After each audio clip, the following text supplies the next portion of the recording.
విశాఖ కేజీహెచ్కు వచ్చిన విద్యా ఐటీ శాఖల మంత్రి నారా లోకేష్.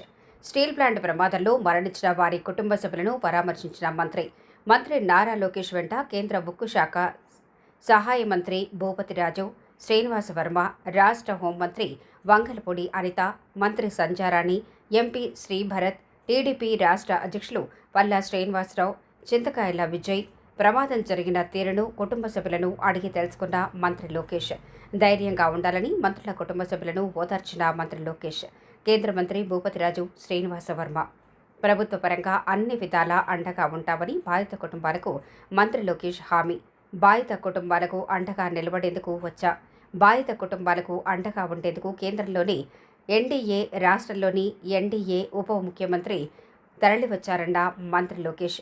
బాధిత కుటుంబాలకు జీవితాంతం అండగా ఉంటాం. అందరం కలిసి పోరాటం వల్లే స్టీల్ ప్లాంటును కాపాడుకోగలమన్న మంత్రి లోకేష్.